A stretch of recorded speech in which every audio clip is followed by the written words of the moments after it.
Hola, hola, hola. Hola, hermanos y amigos, ¿cómo están? Para nosotros como Reunión Cumbre con Jesucristo es un placer, un privilegio estar con ustedes predicando el Evangelio de Cristo, Cristo, quien es poder y sabiduría de Dios. Hoy tenemos una hermosa palabra que nos va a llegar muy bien a nuestro corazón y lo vamos a poner en práctica. Y esta vez tiene la dicha, el gozo de predicar esta palabra hermosa nuestra hermana Edicita, te escuchamos. Celita, muchas gracias. Gracias por tu presentación. En esta oportunidad queremos conversar sobre el arrepentimiento. Pero antes de entrar en el tema, permítanme conversar con ustedes de dos obstáculos para lograr un arrepentimiento verdadero y profundo. El primer obstáculo es la egolatría y el egocentrismo. Aquí llamamos a egolatría. La egolatría es la adoración del propio ego, y aunque esto suene un poco exagerado e increíble, es muy común en nuestros tiempos. La persona que alaba y que cree solamente en su ego pierde conexión inclusive con sus propios actos y con sus propios errores y pecados, porque se ensalza a sí mismo. Es como si hubiera construido una imagen, un ídolo de sí mismo y de su propio ego y de sus propias reacciones. Esto le produce la incapacidad no solamente de reconocer sus errores y pecados, sino que además tiene el grave peligro de la recurrencia. Significa que puede estar constantemente repitiendo los mismos errores y los mismos pecados sin capacidad de reconocimiento y mucho menos de arrepentimiento. Y lo mismo sucede con el egocentrismo, que la persona se siente que es el centro de todo y que de ella depende todo y que tiene que abarcarlo todo. Lamentablemente, este egocentrismo está basado solamente en elementos materiales externos, como pueden ser el poder, la riqueza, la fortuna, muchísimas cosas que tienen que ver con los aspectos materiales. Pero ¿qué sucede? Cuando estas personas sienten disminuido su poder, su riqueza, su don de mando y todos estos aspectos externos, tienen el grave peligro de caer en una profunda depresión porque no tienen ningún sustento, ni anímico ni espiritual. ¿Qué nos dice al respecto, por ejemplo, Pablo en la carta a los Efesios? En el capítulo 4, en los versículos 17 y 18, cuando nos habla de la nueva vida en Cristo, nos dice, esto pues digo y requiero en el Señor, que ya no andéis como los otros que andan en la vanidad de su mente, teniendo el entendimiento entenebrecido, ajenos de la vida de Dios por la ignorancia que hay en ellos, por la dureza de su corazón. En pocas palabras, Pablo nos explica este proceso en el que caen los ególatras y los egocentristas. Primero, la ignorancia de la existencia y la creencia en Dios.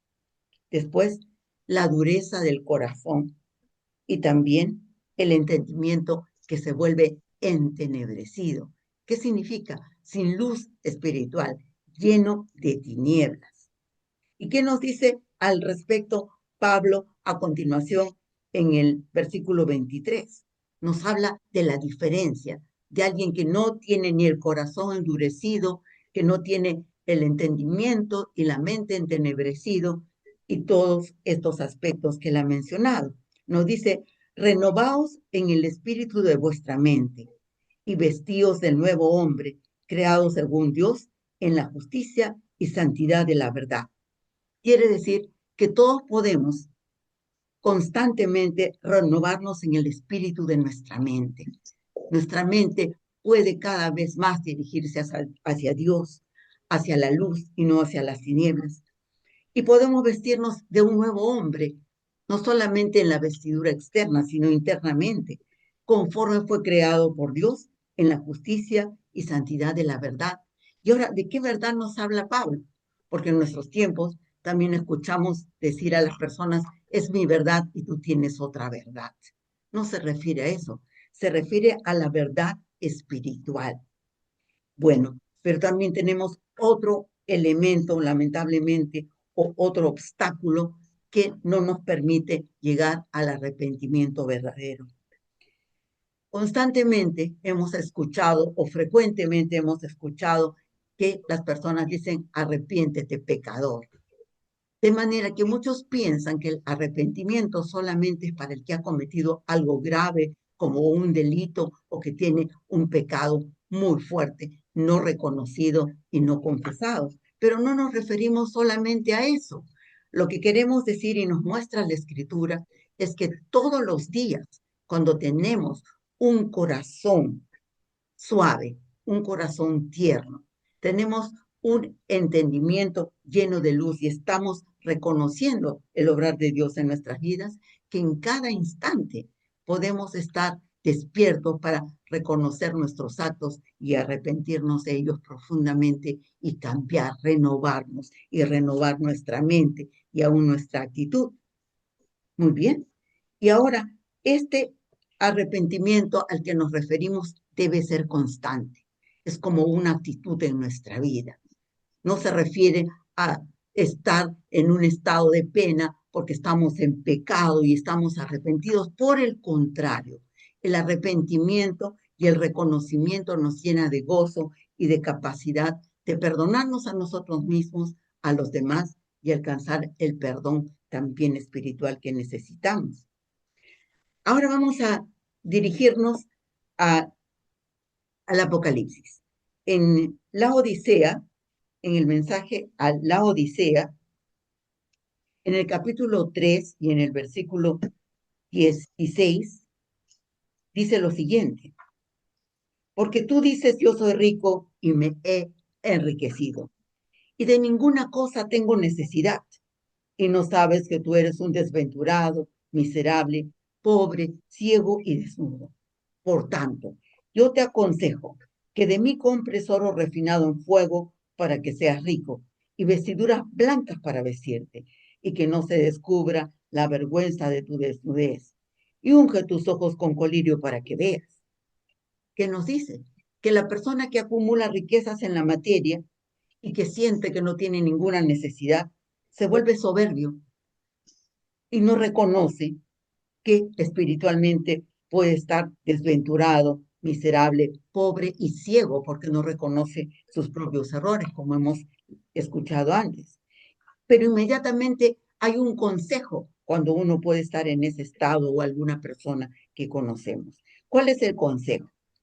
Que la riqueza sea reconocida como algo espiritual y que puede tener vestiduras blancas, es decir, una nueva vestidura diferente, como también nos decía Pablo, ser un nuevo ser con una nueva vestidura, que reconozca su desnudez, que llegue a ese proceso de reconocimiento y de arrepentimiento, pero sobre todo, que unja con colirio sus ojos para que vea que la verdad espiritual que nos permite reconocer a Dios como nuestro soberano, nuestro Padre, y que también a Jesucristo como nuestra roca firme y al Espíritu Santo como nuestro inspirador y como nuestro protector también en muchas formas, porque nos avisa, nos aconseja. Muy bien. Y ahora vamos a pasar a lo que nos dice Jesucristo, que nos enseñó él sobre el arrepentimiento. Como nosotros sabemos, Jesucristo enseñaba a través de las parábolas a las multitudes, pero a sus discípulos y a sus apóstoles les explicaba el significado de las parábolas y el contenido de enseñanza espiritual que poseían. Y así consideramos que el efecto que ha causado en la conciencia de la humanidad la parábola del hijo pródigo es muy importante. Permítanme leerlo como lo encontramos en la escritura. Está en este caso, vamos a ver en Lucas, en el capítulo 15, en el versículo a partir del número 11. ¿Qué nos dice la parábola del hijo pródigo?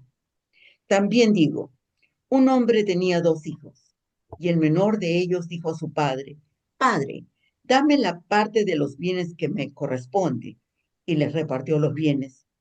No muchos días después, Juntándolo todo, el hijo menor se fue lejos a una provincia apartada y ahí desperdició sus bienes viviendo perdidamente.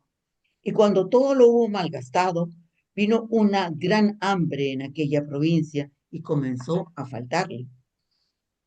Y fue y se arrimó a uno de los ciudadanos de aquella tierra, el cual le envió a su hacienda para que apacentase cerdos.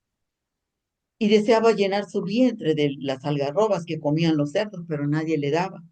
Y volviendo en sí, dijo: ¿Cuántos jornaleros en casa de mi padre tienen abundancia de pan? Y yo aquí perezco de hambre. Me levantaré e iré a mi padre y le diré: Padre, he pecado contra el cielo y contra ti. Ya no soy digno de ser llamado tu hijo. Hazme como a uno de tus jornaleros. Y levantándose, vino a su padre, y cuando aún estaba lejos, lo vio su padre, y fue movido a misericordia, y corrió, y se echó sobre su cuello y le besó. Y el hijo le dijo: Padre, he pecado contra el cielo y contra ti. Ya no soy digno de ser llamado tu hijo. Pero el padre dijo a sus siervos: Sacad el mejor vestido y vestidle, y poned un anillo en su mano y calzado en sus pies.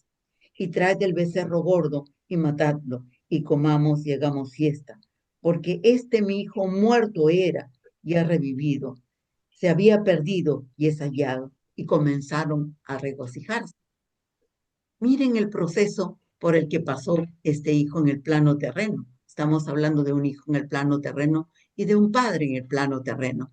Reclamó los bienes que le correspondían por herencia, los malgastó, y cuando no tenía ya nada por haber malgastado todo lo que recibió de su padre, no tuvo más solución que cuidar cerdos.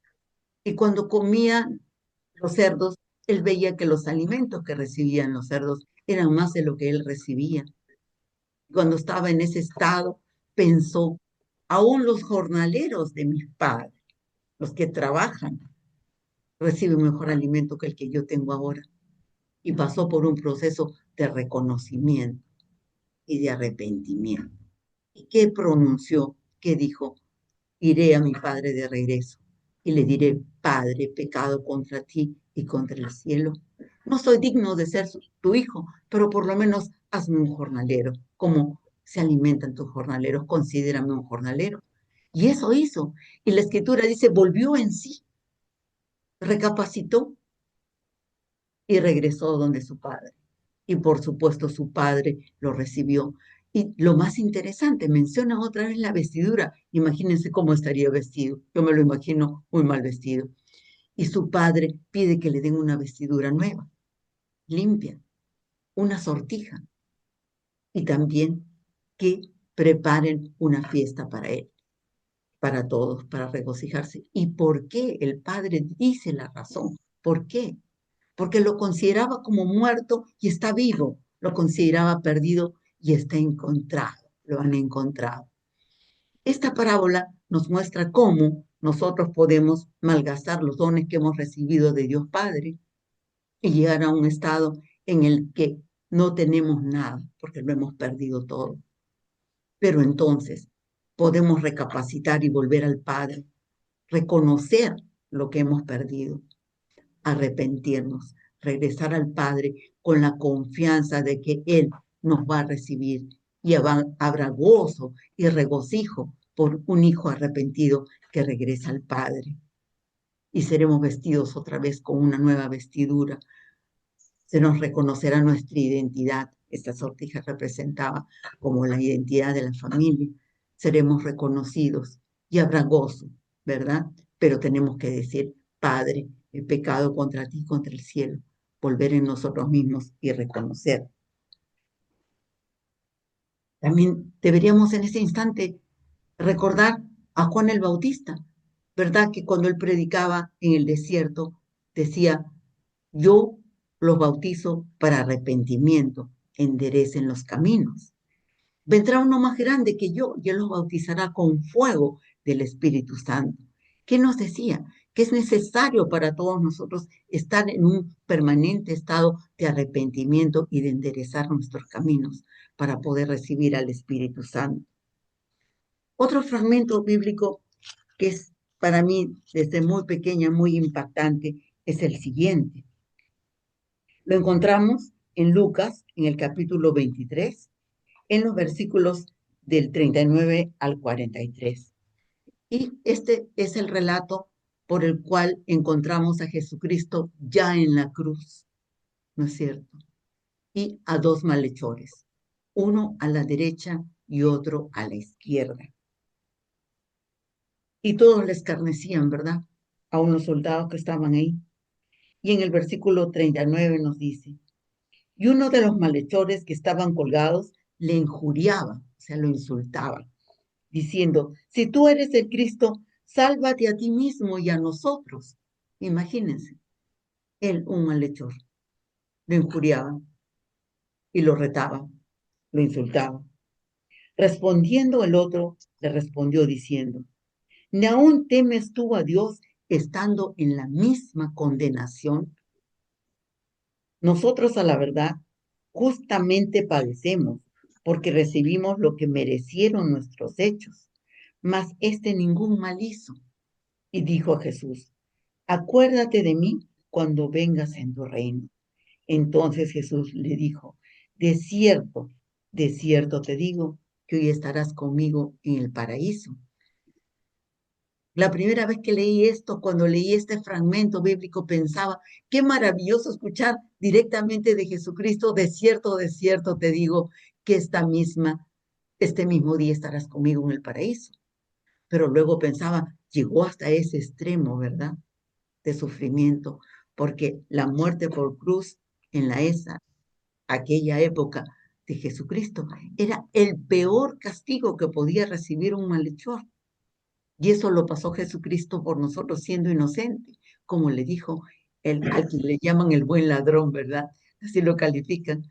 Imagínense, pero reconoció, en cambio el otro no, y eso nos muestra las dos posiciones que pueden tener la humanidad completa en nosotros también.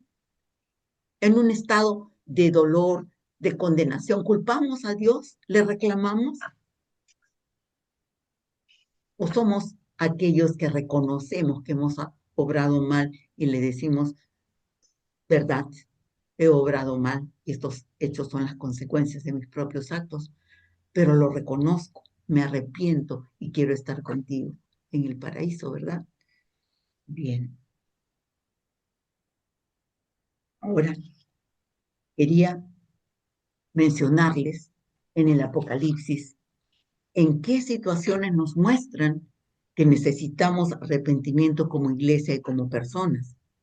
El primero que deseo mencionarles es en el mensaje a la iglesia de Éfeso. En el capítulo 2, en el versículo 5, ¿qué nos dice? Olvidó su primer amor. Recuerda, por tanto, de dónde has caído y arrepiéntete y haz las primeras obras, pues si no, vendré pronto a ti y te quitaré tu candelero de su lugar si no te hubieres arrepentido. ¿De qué nos habla? Que tanto en la iglesia como personalmente, algunos que han conocido a Dios, que han estado cerca de su primer y verdadero amor, que es Dios para nosotros, sin embargo se han alejado, han caído y no se han arrepentido.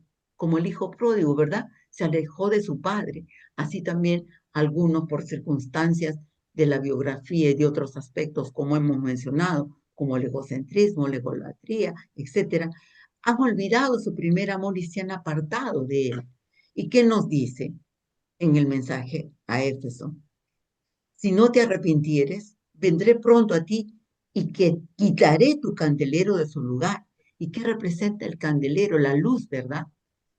Entonces la persona y las iglesias están en el riesgo de ensoberbecerse, de volverse soberbios y de tener oscuridad en su mente. Y esta oscuridad no les permite ni el reconocimiento, ni menos el arrepentimiento. En el mensaje a Pérgamo también nos menciona lo siguiente. ¿Qué es el pedido y el reclamo? Aquellos que retienen la doctrina de Balaam y la doctrina de los Nicolaitas. ¿A qué se refiere esto?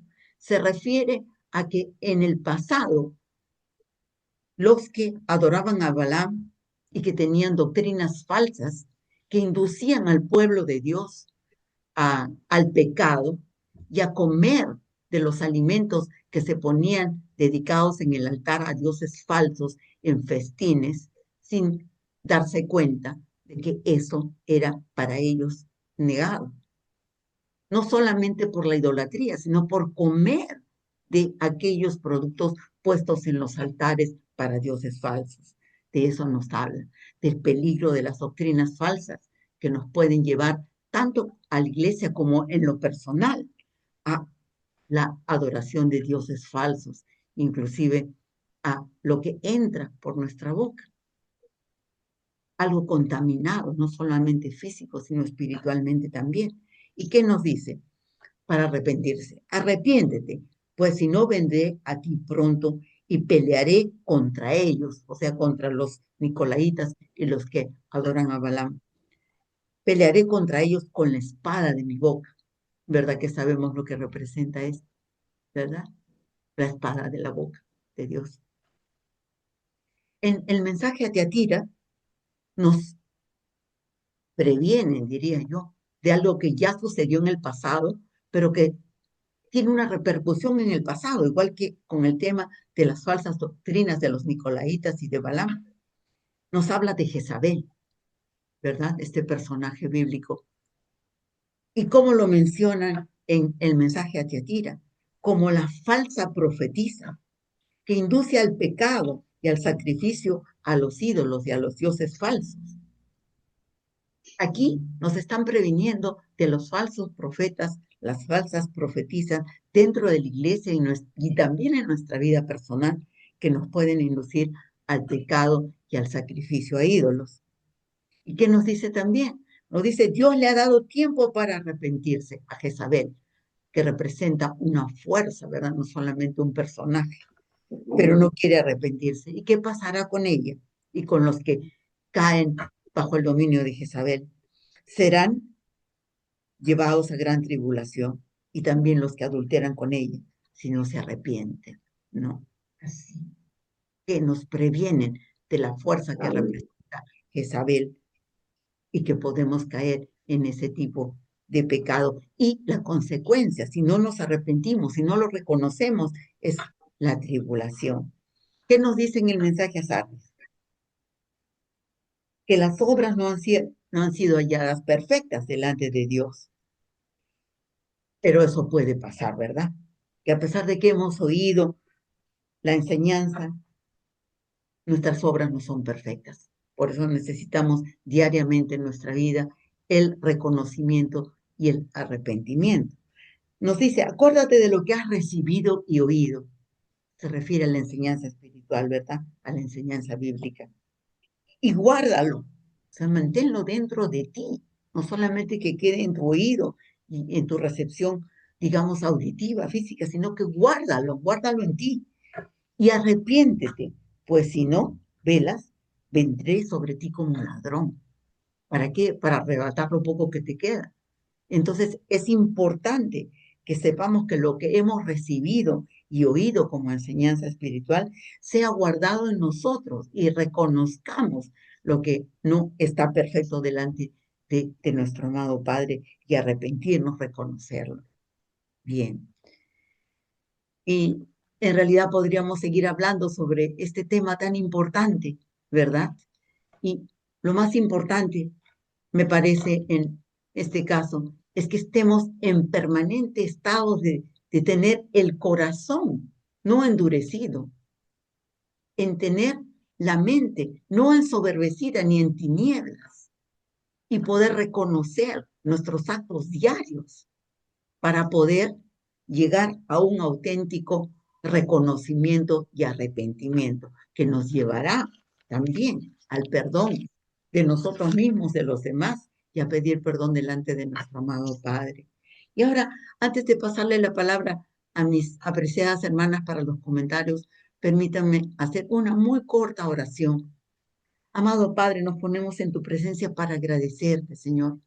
Reconocemos que tú eres nuestro primer amor Agradecemos a Jesucristo, que Él es el camino, la verdad y la vida, y nos lo ha mostrado, ha puesto delante de nosotros la vida, la muerte, la bendición y la maldición. Y gracias a Él podemos optar por la vida eterna y por la bendición. Te damos gracias, amado Salvador Jesucristo, por haber enviado al Espíritu Santo a este plano de existencia, para ser nuestro consolador, nuestro inspirador, el que nos permite hacer un reconocimiento y hacer también, gracias a que Él le habla a nuestro espíritu diciendo y despertando nuestra identidad espiritual a todo momento, lograr un verdadero arrepentimiento y una capacidad de perdón.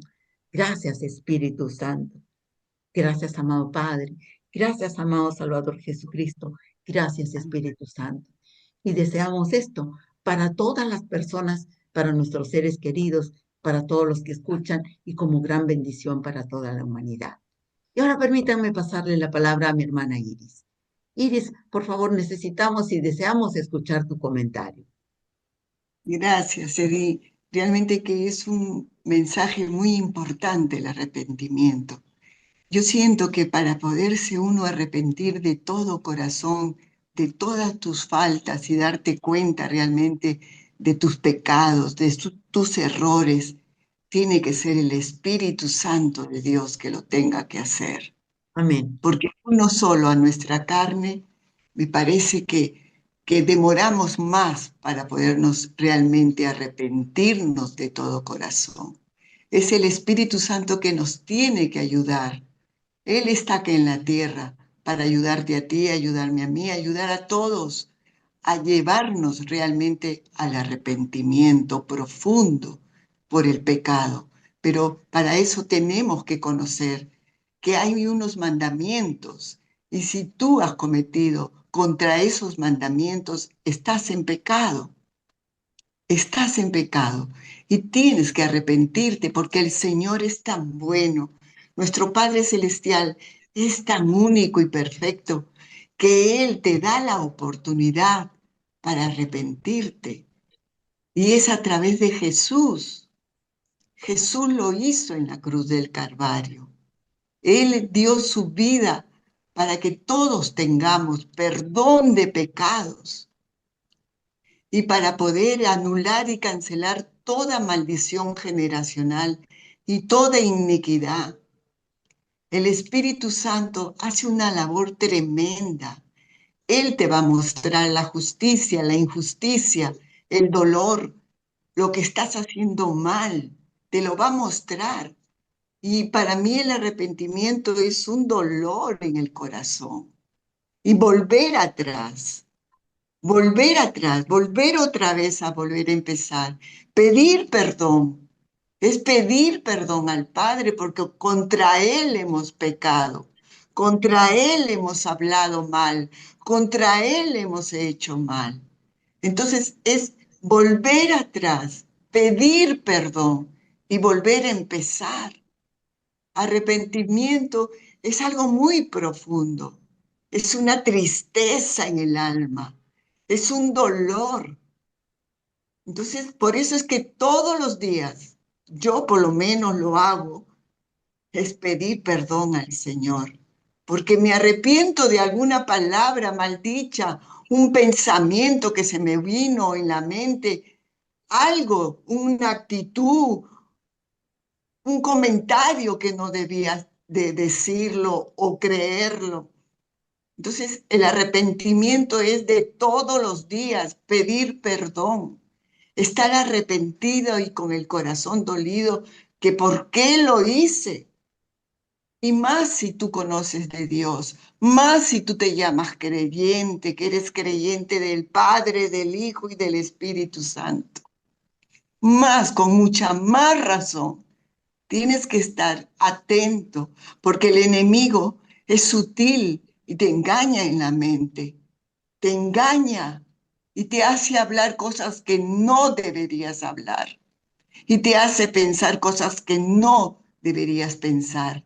Inclusive te pone dudas y dudas de la grandeza de nuestro Jesús. Entonces el arrepentimiento tiene que ser con el Espíritu Santo de Dios. Él es el que va a moverte tu alma, tu sentir, tu espíritu. Es porque el Señor nos busca, Él nos llama, Él muestra su amor a nosotros. Él es el que nos ha buscado. No hemos sido nosotros que hemos ido a buscarlo. Es Él el que nos busca a través de su Espíritu Santo que está acá en la tierra. Así que hermana, hermano, yo te pido que tú te pongas a pensar. Hay mandamientos que cumplir. Hay mandamientos que cumplir. Los principales es amar a Dios sobre todas las cosas y obedecerlos, obedecer su palabra. Pero ¿cómo lo sabemos? Hay un manual de vida. Hay un manual que es la Biblia. Si tú no lees la Biblia, no conoces realmente lo que estás haciendo mal. ¿Cómo te vas a arrepentir si no conoces de la Biblia? Por lo menos yo, cuando desconocía de la Biblia, desconocía del Espíritu Santo, desconocía de la obra perfecta que hizo Jesús en la cruz del Calvario, totalmente lo desconocía. Pero cuando lo conocí, fue para mí un arrepentimiento tan grande. ¿Qué he estado haciendo? ¿Cómo he vivido? Y yo que me creía que yo no me metía con nadie, no hablaba mal. Sí, a veces hablaba lisuras, pero es algo normal porque todos lo hablan. Pero estaba totalmente mal, que tenía que arrepentirme y tenía que pedir perdón primero a nuestro Padre Celestial, a su Hijo Jesucristo y al Espíritu Santo por ignorarlo tantos años. Entonces, el arrepentimiento te lleva al perdón, al verdadero perdón, pedir perdón a Dios. Por eso es que te arrepientes, ya no quieres hacer eso. Y es todo un proceso, porque no te digo que de la noche a la mañana ya te vas a volver un santo o vas a estar ya en el camino de la santificación, no.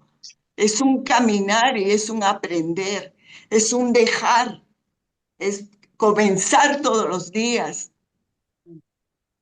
Bueno, amigos, te dejo ahora con mi amiga y hermana Mercedes para su comentario. Hasta la próxima. Excelente, Iris. Buenas palabras, amiga. Amigos, este tema del día de hoy es muy importante, el arrepentimiento. Amigos, si no nos arrepentimos, no vamos a ir al cielo. Y yo creo que todos queremos ir al cielo con Dios, con Jesús, con el Espíritu Santo. Todos queremos estar allá.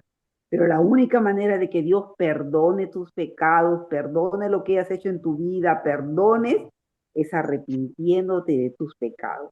Y como acaban de decir mis hermanas, es cada día. No una vez a la semana, no las 500, no. Porque cada día podemos fallar a Dios en algo. En algo le podemos fallar. Cada día tenemos que estar en esa actitud de perdóname, me equivoqué, perdóname, Dios, me equivoqué, ayúdame, te pido ser mejor cada día, perdóname, Jesús, por tu Hijo, perdóname. Y cambiar. El arrepentimiento es dar un giro, dejar atrás el pecado y caminar para Dios. Entonces, dejar el pecado. A Dios ya no le interesa lo que pecaste. Cuando tú ya le pides perdón a Dios, te repites y cambias, ya no le interesa a Dios lo que tú hiciste. Para Él cuenta desde ahí para adelante. Arrepentimiento, un arrepentimiento genuino. Y existen diferentes tipos de pecado, como acaba de hablar Edith, de diferentes, ha nombrado bastante palabra en cuanto al Apocalipsis, ¿no? Y también ha hablado de Pablo en Corintios, ¿no? Renovar la mente, ¿no? Cuando venimos, como decía Iris, venimos al Señor, no conocemos la Biblia, no conocemos la palabra. Entonces, venimos con nuestros argumentos en la mente que cuando la palabra nosotros la conocemos, somos confrontados. Dios mío, como dice, ¿qué he hecho? ¿Qué he sido, Señor? No sabía, no te conocía.